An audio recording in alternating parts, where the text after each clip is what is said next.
call this public hearing of the Alabama Department of Environmental Management to order. Good afternoon. I'm Todd Carter with the Alabama Department of Environmental Management, and I'm the designated hearing officer for this hearing. I'd like to welcome each of you to the hearing today.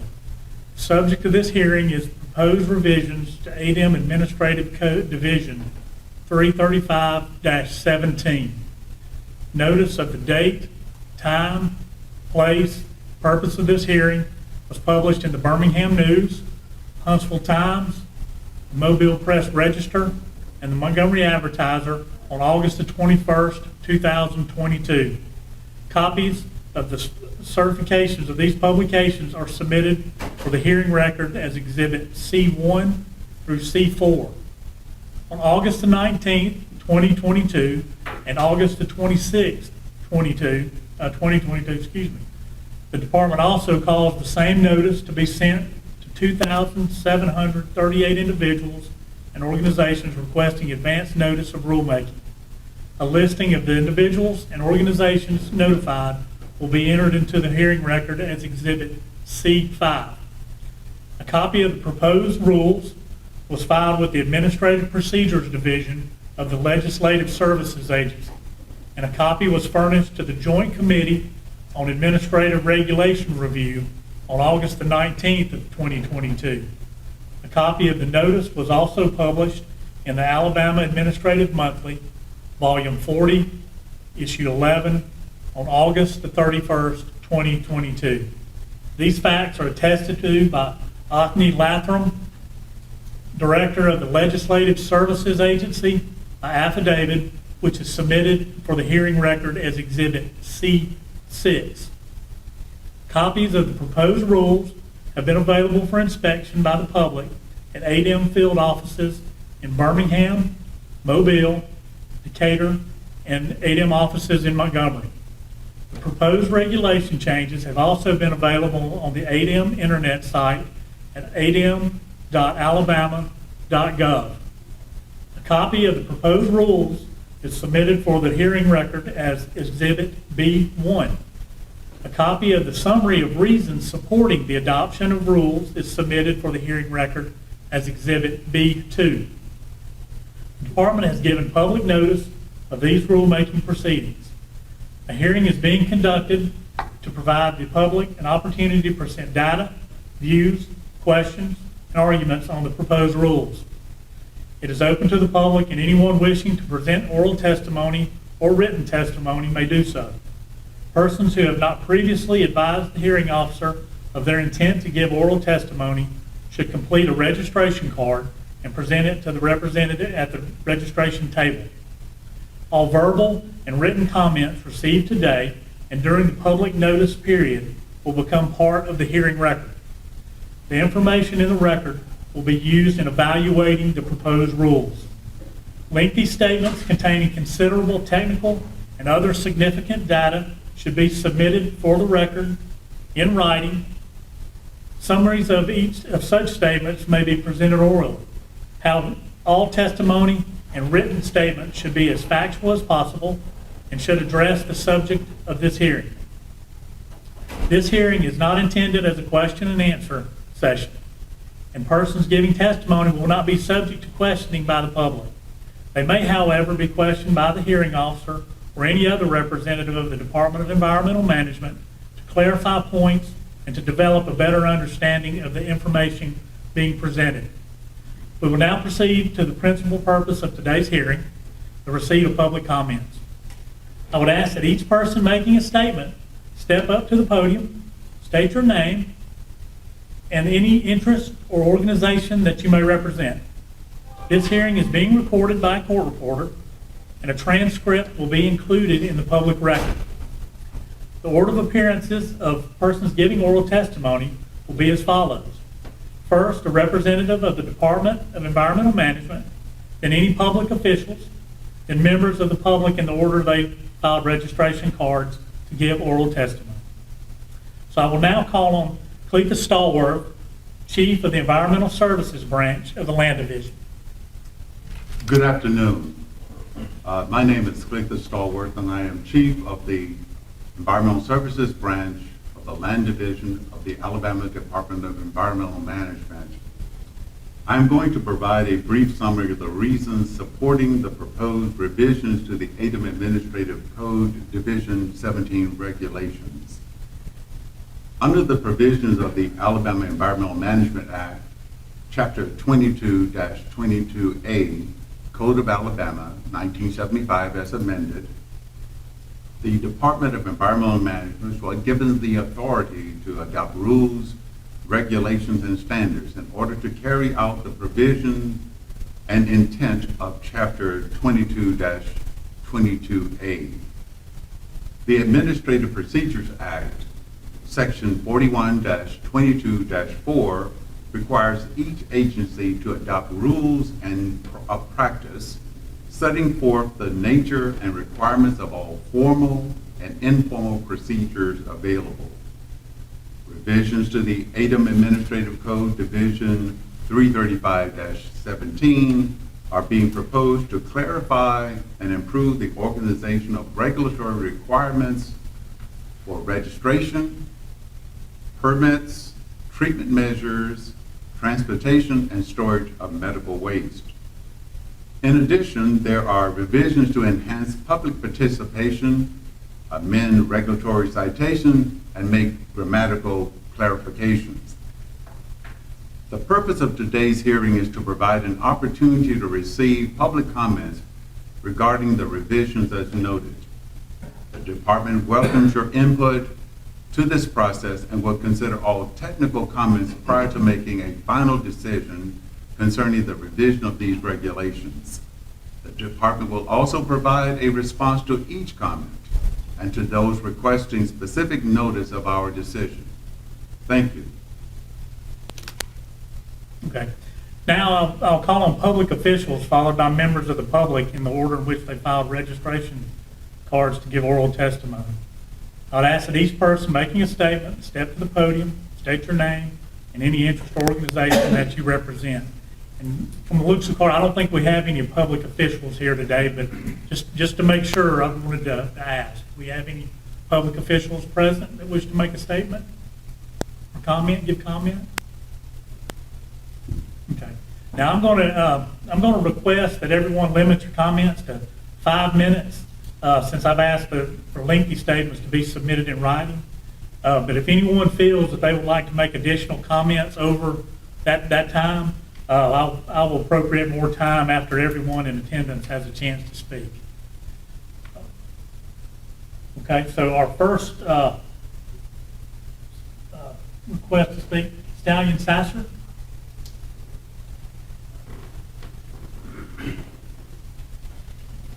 I was hoping to be second. I am an elected official, so anyway, thank you so much. I am Stallion Sasser.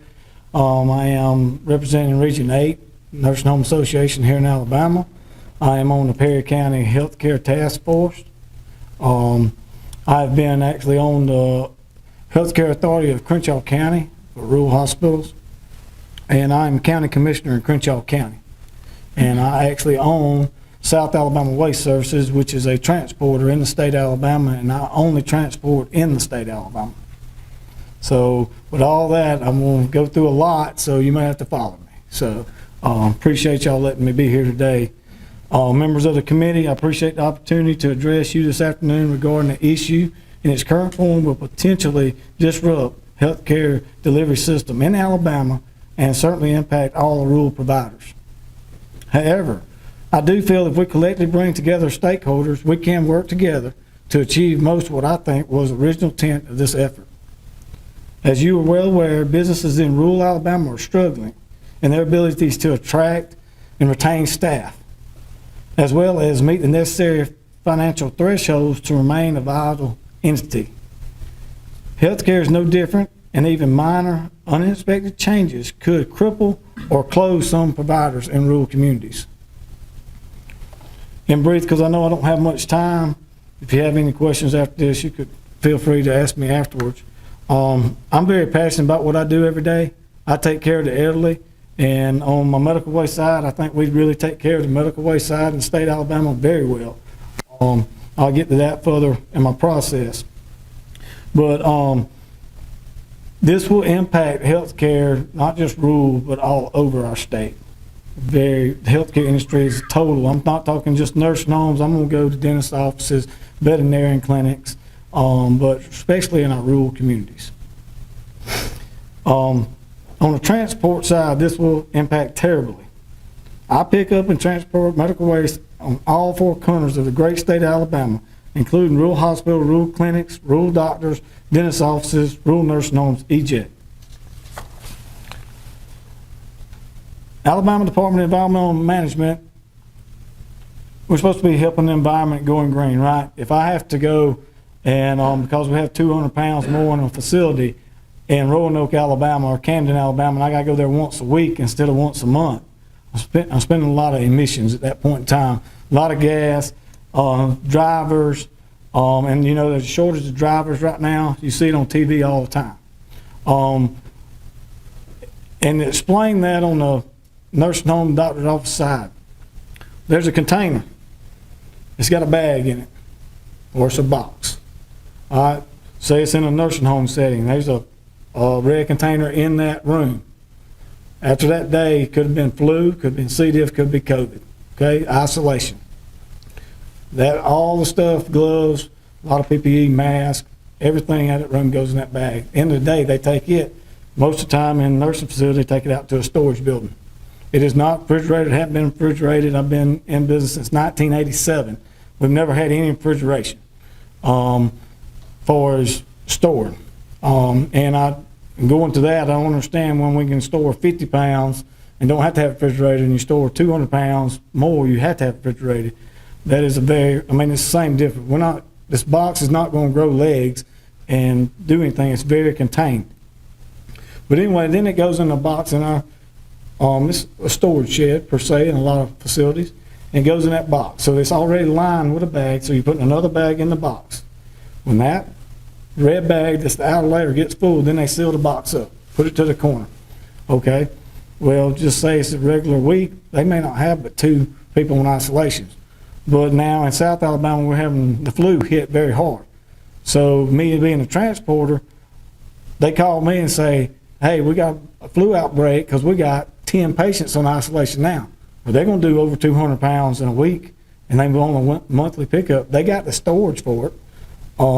So I'm not having to cost them more money for emergency pickups or anything. So they may actually have, I'm going to say even 1,000 pounds of medical waste, but they got the storage for it. It's just not refrigerated. Same way that 50 pounds would not be refrigerated if it was there for a month.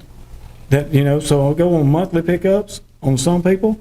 Some people are 6 weeks, some is 8 weeks. It's very cost efficient too on my clients. I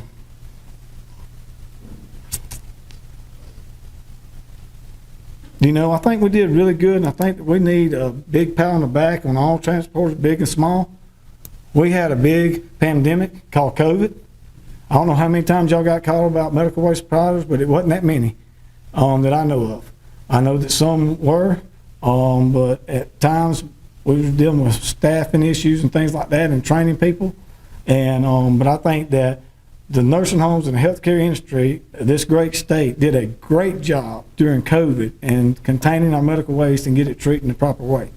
If these rules go in place, people are going to start taking shortcuts, and they're not going to be putting everything in there if they got to stay to the 200 pounds, because they will go out of business. So when you do that we're doing everything the right way, and we start regulating, they're going to have to cut corners. That's just the nature of the beast to stay in business. I hope that does not happen. On the nursing home side, I'm telling you that we are hurting as an industry. We really are. We take care of people that are sick, that's built this great state and this country, fought in wars for us and everything else. And I'd hate to see, because it would be, as a transporter, if I had to go somewhere once a week, and I'll mention Camden, Alabama again, if I had to go there once a week and pick up their boxes, that'd be detrimental to them, because their price would probably, because I got to pay my driver, fuel, and you know how fuel is today, their cost will go up $4,000. Times 4 at least. That's be detrimental to them, because we are struggling in rural health care. Same thing as the hospital in Camden. If I had to go pick them up once a week, Sometimes, these rural hospitals, I know in Crenshaw County, they had 2 patients last week. So if they had 2 patients, but they didn't have but 2 boxes, but I still got to go pick them up every week instead of monthly, we've been doing a good job doing it anyway. I'm going to say, I don't understand refrigeration. I'd like to understand that thought from y'all at some point in time. But we're taking, then the transporter, again, we need to have more time than 72 hours once we pick it up to take it. There's no destruction facilities that I know of south of Birmingham. The only 2 that I know that's in this state is in Huntsville and a place a little above Tuscaloosa. So as me being from South Alabama, my waste goes out of state to get treated, and so that takes a long time. So I would like to be able to go to Huntsville, Alabama, Roanoke, fill my truck up, it's staying contained in my truck the whole time until that truck gets full, and then take it to the treatment plant. It's not being moved as much. I could get a storage facility, but then I'm moving boxes, then moving them back in until I get a full truckload. If we keep the boxes intact, that helps out for leakage and things like that. That would be beneficial I'm too. sorry to interrupt you. We're over the 5 minutes, but if you got, are you wrapping it up? Yeah, I'm wrapping it up. I'll wrap it up real quick, but I'm very passionate about what I do and how this will affect rural Alabama. I really am, and how everything actually works. I know I'm on both sides of it. I can see how bigger companies can make this work in Huntsville and pick up every week if they're just doing the Huntsville runs. But I'm going to Huntsville, I'm going to all 4 corners. It can't work for small companies, and that's what keeps bigger companies, it keeps our prices down. Competition is good, but if some of this happens, some of your rural people will get out of the transport business. I'll close real quick. I appreciate your time again. But I want to say this one time. We did a great job during COVID. We did a great job during COVID. I believe that we had more. I was going to places and we was working 16 hours days with my drivers, and we didn't have an overflow. It just, we did the right thing. So I think we're ready if something like that happens again.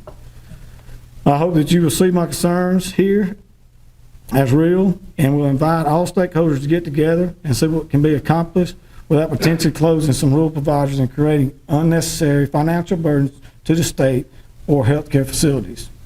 The availability of quality healthcare, including doctors, dentists, rural hospitals, and nursing homes, is critical for individuals in roles like mine as a county commissioner to be able to attract industries to our rural communities. Thank you, and I look forward to working with this group. Thank you, Mr. Chancellor. Yes, sir. If there's some other thoughts, comments, think about, we'll have some extra time. I think I covered pretty much all of it. There's a lot in it, but thank you so much. Oh, no problem. Thank you. All right, next I've got Stephen McCormick. Gentlemen. Thank you very much. My name's Stephen McCormick. I'm the General Counsel of the Alabama Hospital Association. And we'll try to save some time if there is questions at the end. And I know Mr. Sasser went over his very well. A couple points to make. We sent this out as a regulatory alert to our members. We have over 100 hospital members within the Alabama Hospital Association. And I think the biggest concern is there's a lot of unknowns in this proposal, and chief among them is, went through the APA 1 and 2, and some of the answers to the questions, I guess I was just unsure of. Maybe I don't understand, and maybe I need some more information. I'm not an environmental lawyer, I can promise you that, okay? So we had to do a deep dive on this very quickly. But I don't know what changed pre these rules to post these rules, and what the health, safety, and welfare concerns if these rules aren't passed. What that correlation, because the answer to those APA 1 questions was yes, there would be some kind of effect. It wasn't stated in that rule. So, and the second, I think, is the biggest issue, is that there was no economic analysis done. There was no economic impact if these rules go into effect. And I think I just respectfully have to challenge that. I think if you go through these rules, and especially in a hospital perspective, And like I said, I sent out an alert to as many hospitals as I could get back in this amount of time, because this is a pretty delicate issue. You know, we're trying to treat patients as quickly as possible. Just like the previous presenter said, we just went through COVID for 3 years, and we're still dealing with issues. Now we've got pretty tough flu outbreaks. So there's medical waste being presented. And a lot of my hospitals, even rural, I was surprised, in some months have more than 220 pounds of medical waste. Okay, so taking out that deletion of the integral storage facility is going to make us potentially buy permits for every one of these hospitals. If we do all 100 plus hospitals in Alabama, that's a $250,000 increase on hospital health care, just in permit fees. Now, I'm not saying every one of them, but I'm just giving you a ballpark. If everyone had, it doesn't say if you go over 220 pounds one month, do you have to buy the permit, or do you get a reprieve, or if you normally have 150 pounds, but we had a busy month during a particular season. So just saying that's an economic impact right now in healthcare. And if you look at our most recent cost reports under hospitals, 82% of hospitals in Alabama are operating in the red. 82%. Okay? And now we're talking about, if we have to pick up before every 7 days, that could mean a 2 times increase, could mean a 3 times increase, could mean a 4 times increase for some facilities, for some of our hospitals. So I believe, and what I looked at is, I don't know if there's any way around a hospital not getting a fee increase by these administrative rules. 1, the permit fee. 2, you got higher transportation fees. Because now, instead of picking up once a month, once every 2 weeks, you're coming in once every week. And 3rd, all right, if we now have to do everything that we keep over 7 days in a refrigerated capacity under 45 degrees, I actually came from a commercial refrigeration background. So I called a contractor who works all over the Southeast, and I said, okay, let me give you a scenario. If I need a walk-in cooler that can store medical waste that's away from any other food products, anything, dedicated cooler, within a hospital, let's take a particular hospital, let's say, and let's do it. Well, the cooler is not the issue. It's all the equipment that we've got to put on the roof. It's the contractors we have to have, the amount of copper that we have to take to go through 3, 4, 5 stories. You're looking at cost at the very low end of $50,000 or $60,000 to have a refrigeration system like this, because we just don't have situations where we can just say, oh, here's our medical waste storage facility that we can now keep under 45 degrees. So again, I think there's 3 different ways that the cost increased, and just respectfully so, I just don't think that was taken into account when we did these rules. Because if there is a situation that there's an economic impact, there should be an analysis. And that analysis should go on with the APA, with the filings. And I didn't see one. So maybe I missed it, maybe there isn't one, and there's one that you'll have available. But I was also doing the research in this, talked to Ms. Roper, and I said, where was the stakeholder engagement? She said, oh, there was some information sent out, and she was very nice and kind and got me the information that was sent out. And we looked at it, and my association's name was somewhere on there. We didn't see that. I don't know what email it happened to go to, but I think there are some points if there's needed where there's more public interest input, or there's some of the things that training. If we need to train more for medical waste, I'm all for those things, and we can do those things properly. But I think we have to have a little bit more stakeholder engagement in the rules, because I don't think they understand quite how effective this is going to be on cost. And we're not doing well right now in an industry on cost.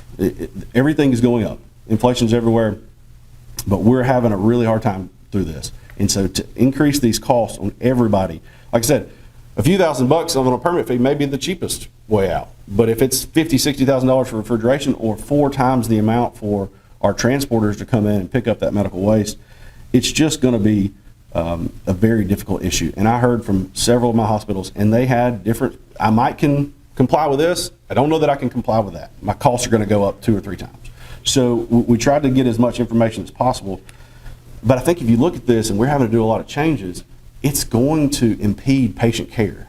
And right now we're trying to do the best patient care we can possibly do, to have capital expenditures and capital improvement projects is only going to take away from that, right? And so, again, back to my original point is, what's changed? What was wrong, or what's the problem that we were doing 6 months ago to now? Why do we need these rules? Just maybe a little more explanation on that. So, again, Stephen McCormick, Alabama Hospital Association. I'll be glad to answer any questions if you have any. Try to, and I would like to supplement the record, if this is the appropriate time, and hand deliver a public comment letter. Sure. Is that okay? Absolutely. Thank you. Thank you. Any questions or concerns? Thank y'all so much for your time. Oh, thank you. Appreciate it. Next up, Lindsay Mothershed.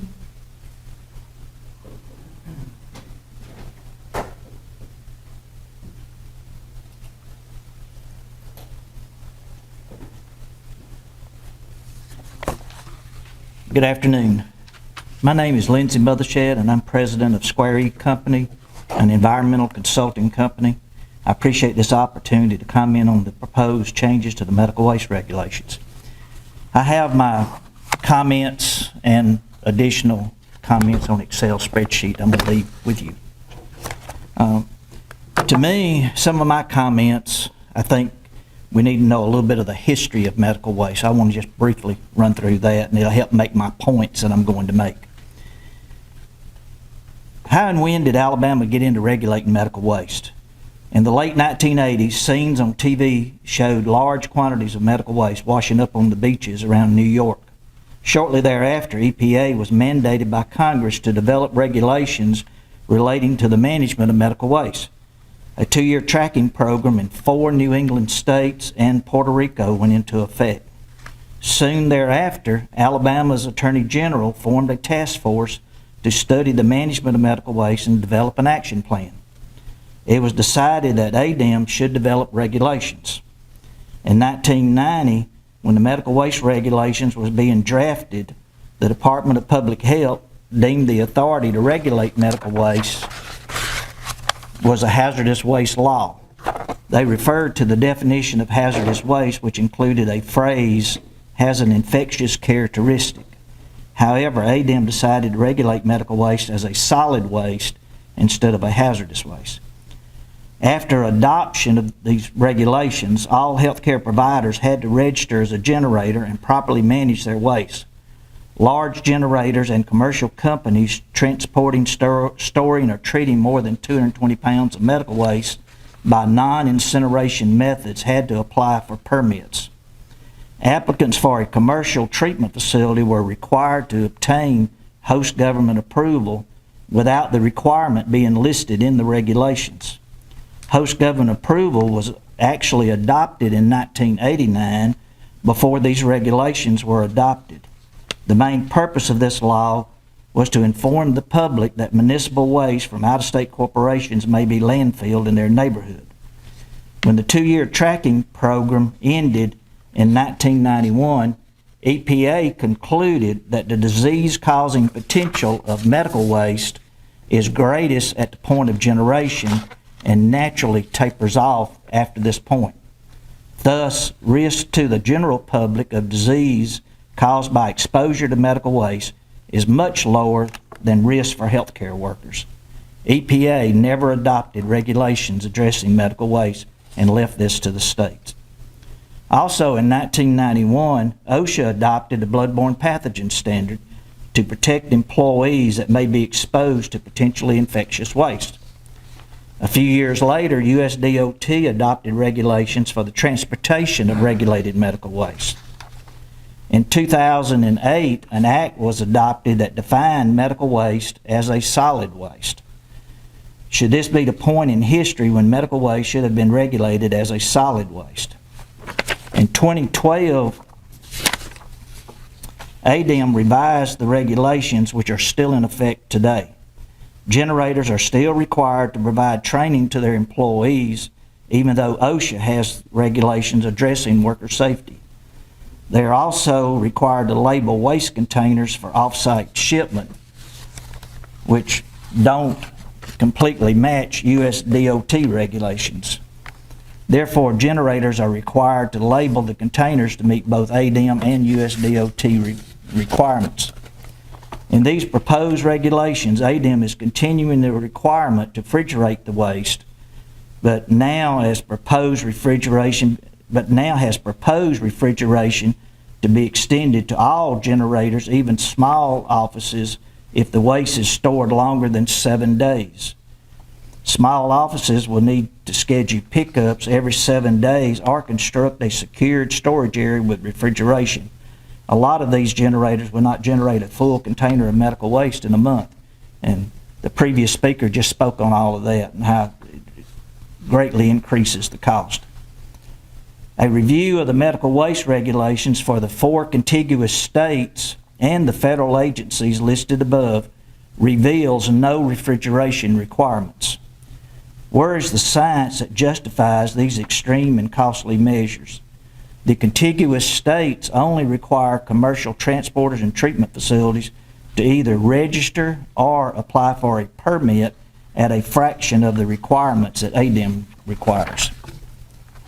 Due to requiring host government approval to obtain a commercial treatment permit, the number of commercial treatment facilities are limited, and the first speaker spoke of that. There's none in the south end of the state. Therefore, most waste being shipped off-site is being transported out of state. However, there's been 2 exceptions regarding the requirement to obtain host government approval. In 2011, ADEM issued Alabama's first and only storage permit without the applicant obtaining this approval. The only commercial treatment permit issued since 2011 was in 2016, and again, this was issued without host government approval. Currently, I'm assisting Environmental Biological Services, a medical waste transporter, to help obtain commercial permits for storage and treatment. They were informed that they would have to obtain host government approval before their applications could be reviewed. Why did ADEM stop requiring host government approvals in 2011 and 2016, but now once again requiring this without any regulations for this? In early 2020, Americans became aware of a virus which became known as COVID, infecting a significant number of people all over the world. This virus was described as very contagious, which led to lockdowns, isolations, and social distancing. No matter what steps the federal government and state health departments took, the virus spread like wildfire. If the purpose of these regulations is to minimize exposure of a contagious disease to humans, why was people that were infected with COVID allowed to stay home, shop, and go to restaurants with only a face mask? Alabama finally removed the mask mandate, but the health department continues to report a significant number of positive tests. Did anyone inform people isolating at home or going out in public to take extra precautions with their COVID waste? These proposed regulations are more restrictive than the current version and extremely more restrictive than our neighboring states. Once again, where are the studies that support this, and where is the documentation that large volumes of medical waste have been mismanaged? Also, why is managing highly contagious waste at home not addressed? I appreciate, again, you allow me to speak, and I include my comments for you. Thank you. Thank you.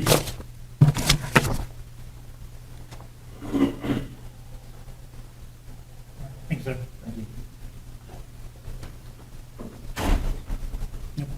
All right, is there anyone who has not had a chance to complete a card who wishes to speak at this time? Okay, we'll let the record reflect that there's no responses. Okay, the final hearing record will include a transcript of this hearing, all written submissions and exhibits, and a response by the department to each relevant comment received by the hearing officer before 5 p.m. Thursday, October 13th, 2022. At the ADEM offices in Montgomery. After consideration of all oral and written comments, ADEM will make a determination regarding possible revisions to the proposed rules and prepare a response to all relevant comments received. When a final decision has been made, ADEM will forward the final draft of the proposed rules, as may be revised, the hearing record, and if conflicting views are submitted, a concise statement of the principal reasons for and against adoption of the proposed rules and the reasons for overruling any considerations urged against their adoption and that'll be submitted to the Environmental Management Commission for its consideration and possible adoption. Once complete, this record will be available for public inspection in the office of the Department of Environmental Management here in Montgomery.